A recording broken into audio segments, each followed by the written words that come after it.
하나님 말씀 신약성경 요한계시록 15장입니다.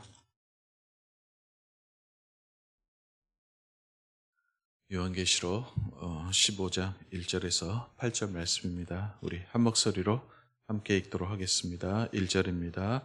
또 하늘에 크고 이상한 다른 이적을 보매 일곱 천사가 일곱 재앙을 가졌으니 곧 마지막 재앙이라. 하나님의 진노가 이것으로 마치리로다. 또 내가 보니 불이 섞인 유리 바다 같은 것이 있고 짐승과 그의 우상과 그의 이름의 수를 이기고 벗어난 자들이 유리바닷가에 서서 하나님의 검은 고를 가지고 하나님의 종 모세의 노래 어린 양의 노래를 불러 이르되 주 하나님 곧 전능하신 이시여 하시는 일이 크고 놀라우시도다. 만국의 왕이시여 주의 길이 의롭고 참되시도다. 주여 누가 주의 이름을 두려워하지 아니하며 영화롭게 하지 아니하오리이까. 오직 주만 거룩하시니이다. 주의 의로우신 일이 나타났음에 만국이 와서 주께 경배하리이다 하더라. 또 이 일 후에 내가 보니 하늘에 성전이 열리며 일곱 재앙을 가진 일곱 천사가 성전으로부터 나와 맑고 빛난 세마포 옷을 입고 가슴에 금띠를 띠고 네 생물 중에 하나가 영원토록 살아계신 하나님의 진노를 가득히 담은 금대접 일곱을 그 일곱 천사들에게 주니 하나님의 영광과 능력으로 말미암아 성전의 연기가 가득 차매 일곱 천사의 일곱 재앙이 마치기까지는 성전에 능히 들어갈 자가 없더라. 아멘. 계속해서 계시록 우리 보고 있습니다. 하나님의 이제 계시록을 보면 이제 하나님의 진노, 심판이 계속해서 쏟아지고 있습니다. 그 구조를 보면은 이렇게 되어 있습니다. 일곱 재앙이 세 번에 걸쳐서 나옵니다. 첫 번째 재앙은 일곱 인의 재앙이죠. 천사들이 일곱 인을 하나씩 뗄 때마다 재앙이 이제 부어지게 됩니다. 첫 번째, 두 번째 해서 여섯 번째까지 떼고 일곱 인을 뗄 때 그때 일곱 나팔의 재앙이 시작이 됩니다. 그래서 또 나팔을 일곱 번 불겠죠.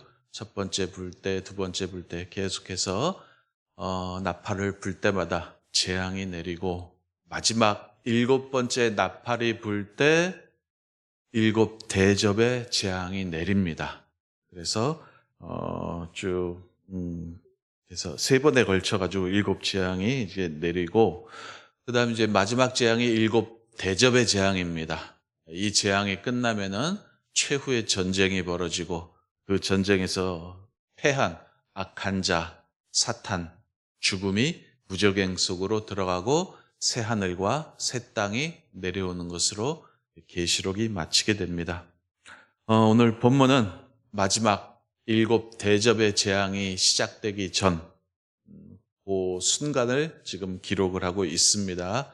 어떤 막간, 휴지부 그 정도 되겠습니다. 폭풍 전야 같은 그런 분위기를 이제 나타내고 있는데 1절 보시면 이렇게 나오죠. 또 하늘에 크고 이상한 다른 이적을 보매 일곱 천사가 일곱 재앙을 가졌으니 곧 마지막 재앙이라.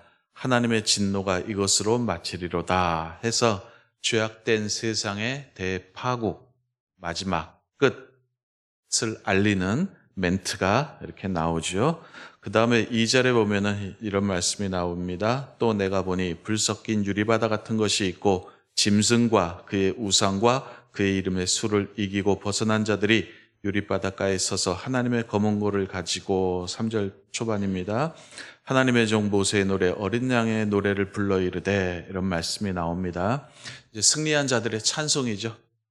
나옵니다. 2절부터 이제 나오게 됩니다. 제가 계속해서 말씀드리는데 이 계시록을 읽으면서 이 나오는 여러 가지 표현들이 있습니다. 그 표현들을 사실 그대로 받아들이시면 안 됩니다. 이거는 다 비유고 상징이고 은유입니다.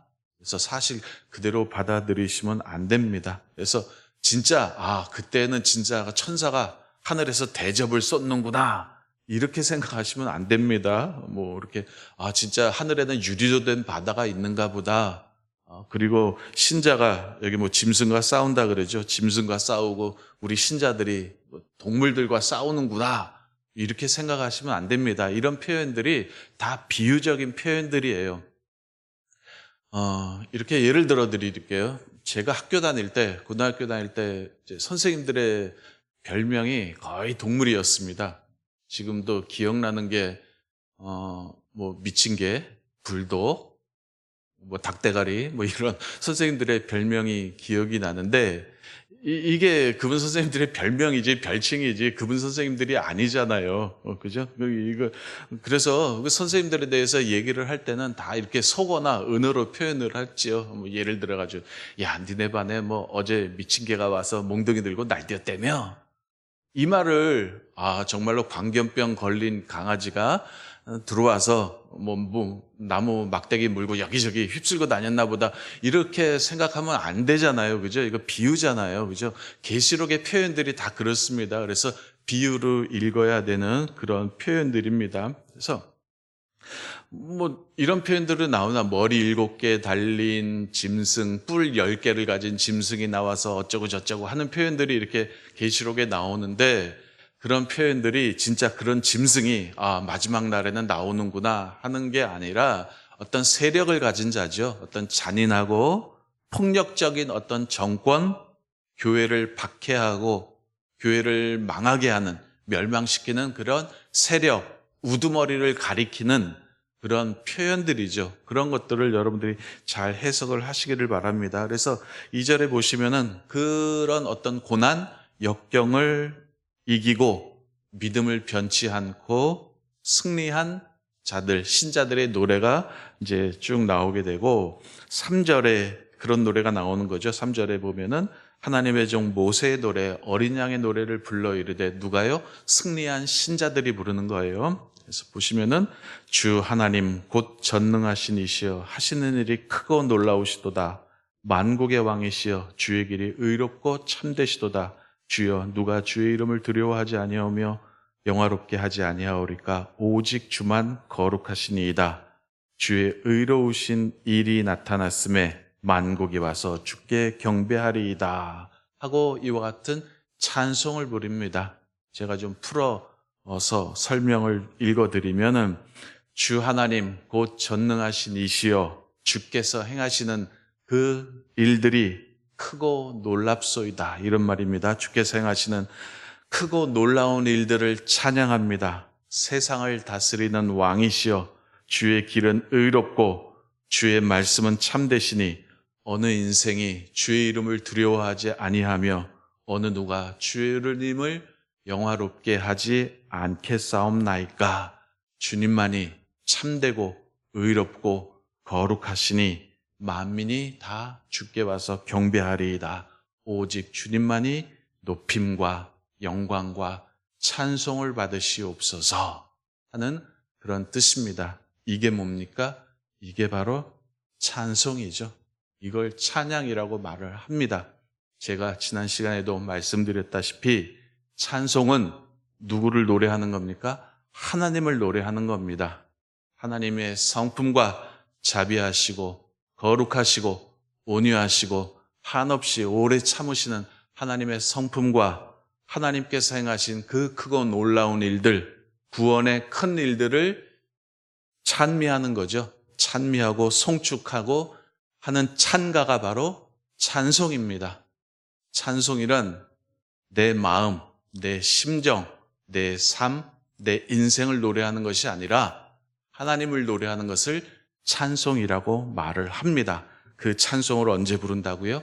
우리가 하나님 앞에 섰을 때, 하나님 앞에 이 세상의 모든 싸움을 싸우고 하나님 앞에 섰을 때, 하나님이 그때는 하나님이 어떤 분이신지 정확하게 알겠죠? 하나님을 정확하게 알게 될 때 우리가 하나님을 정확하게 찬송할 수 있는 거죠. 그런 찬송을 여러분들이 부르시기를 바랍니다.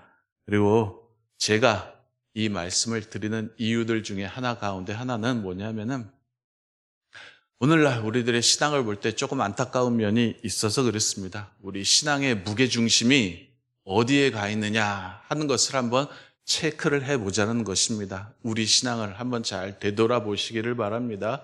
우리의 신앙이 무게중심이 하나님께 가 있느냐 아니면 나에게 있느냐, 이거는 우리가 신자들이 싸워야 될, 신앙생활을 하면서 싸워야 될 영원한 숙제고 문제지요.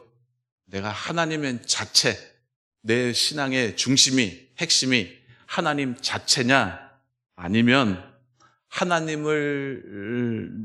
하나님 자체가 내 신앙의 목적이냐 아니면은 하나님이 나를 위한 하나님이냐, 이거는 항상 우리가 예민하게 생각을 하셔야 됩니다. 하나님이냐 나냐, 하나님 자체가 내 신앙의 목적이냐 아니면 하나님이 나를 위해서 존재하셔야 되느냐, 이거는 겉에서 보면은 비슷한 문제지만은 엄청 다른 문제입니다.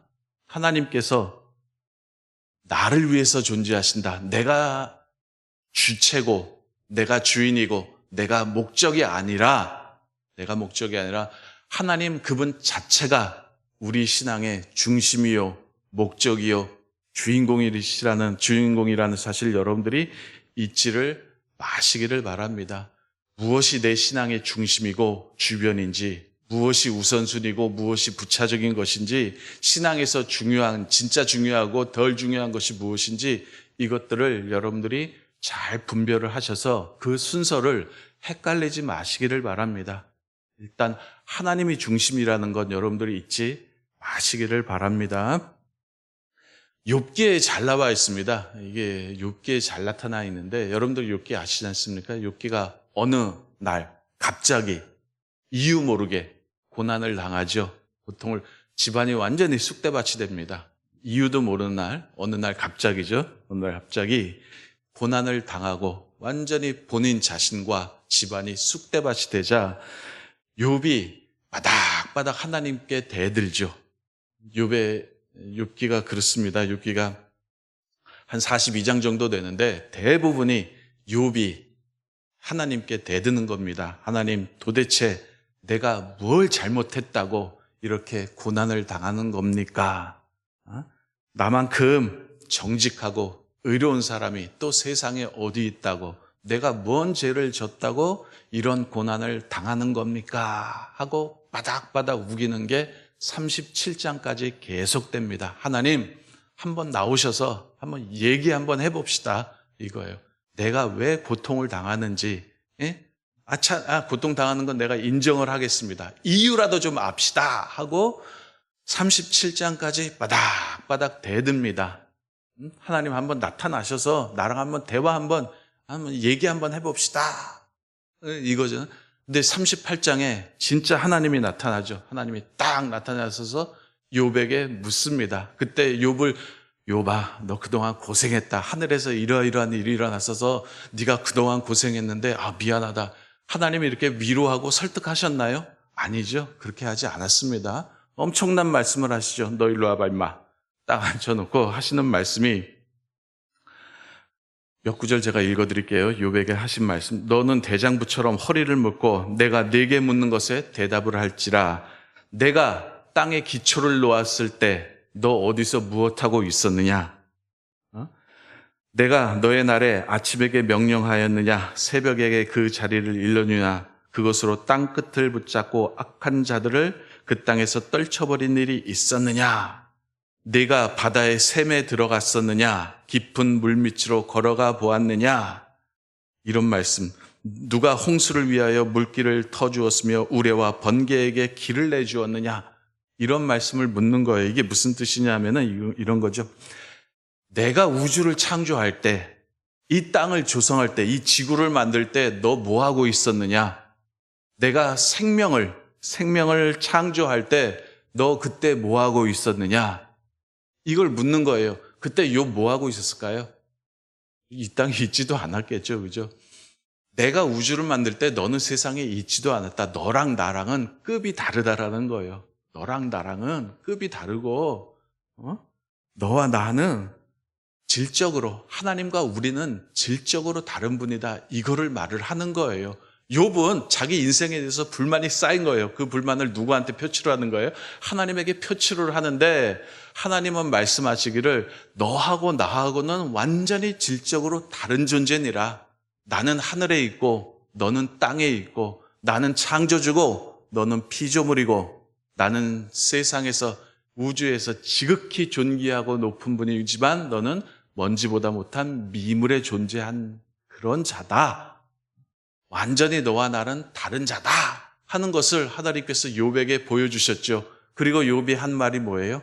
내가 그동안은 하나님을 귀로만 들었는데 눈으로 보게 되어 알게 되었나이다. 내가 특별과 죄 속에서 회개하나이다 하고 자기 자신이 누구인가를 확실하게 이제 깨닫게 된 거죠.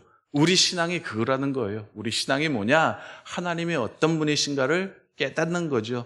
지극히 높으신 분이시고 거룩하신 분이시고 그거를 깨닫고 하나님 앞에 납작 엎드리고 그분께 찬송과 경배를 드리는 것, 이것이 우리 신앙의 목적인 줄로 믿습니다. 하나님이 나를 위한 하나님이 아니십니다. 나에게 어떻게 해주셔야 되는 그런 하나님이 아니시죠. 하나님 그분 자체로 나와는 전혀 상관없이 나를 어떻게 높이든 낮추든 나하고는 어떻게 나를 어떻게 해주는 것과는 상관없이 하나님 그분 자체로 홀로 영광과 찬양과 존귀를 받기에 합당하신 분, 이것이 성경이 말하는 하나님이시라는 것을 여러분들이 꼭 깨달아 알으시기를 바랍니다. 여기에서 우리의 신앙이 벗어나면 안 됩니다. 이게 핵심이고 이게 우리의 신앙의 본질이죠.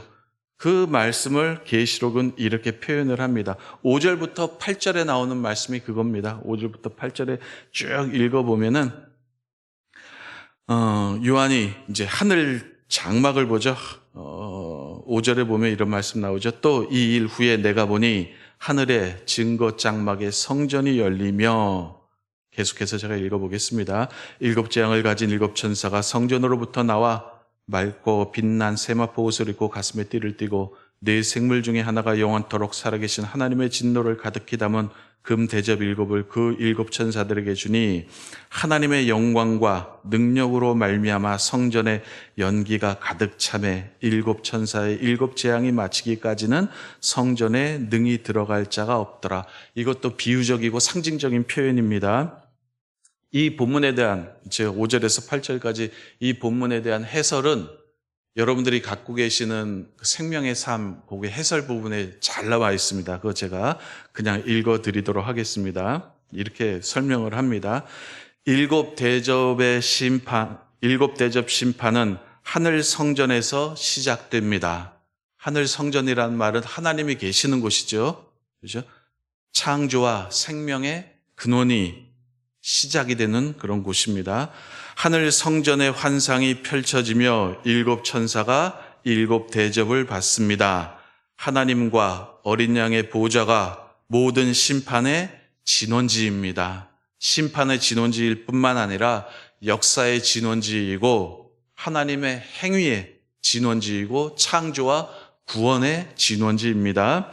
구약의 성막, 제단, 성전, 하나님 보좌, 구름, 불, 우레 등이 하나로 모아집니다. 하나님은 영광, 광채, 능력 등 다양한 방식으로 그분의 임재를 나타내십니다. 하나님의 영광과 능력으로 성전의 연기가 가득 찬 모습은 엄숙하고 두려운 광경입니다. 아무런 명령도 없고 들리는 소리도 없지만 천지가 움직임을 느낄 수 있는 강력한 환상입니다. 이렇게 요한계시록은 그림 같은 묘사를 통해 영원한 실제, 초월적 실제를 마주하게 합니다. 이 영원한 실제, 초월적 실제가 누구죠? 바로 그분이 하나님이시라는 겁니다. 우리가 표현하는 그 표현으로 하면은 크고 높고 거룩하고 위대하신 하나님, 그 하나님을 이 계시록을 읽으면서 저와 여러분들이 만나고 마주하시기를 주님의 이름으로 바랍니다. 요한이 본 하나님이에요. 영원하신 실제, 초월적인 그 실제, 우리가 잘 쓰는 표현으로 높고 크고 위대하고 강하신 하나님, 그 하나님을 계시록을 읽으면서 저와 여러분들이 만날 수 있기를 주님의 이름으로 바랍니다. 기도하겠습니다.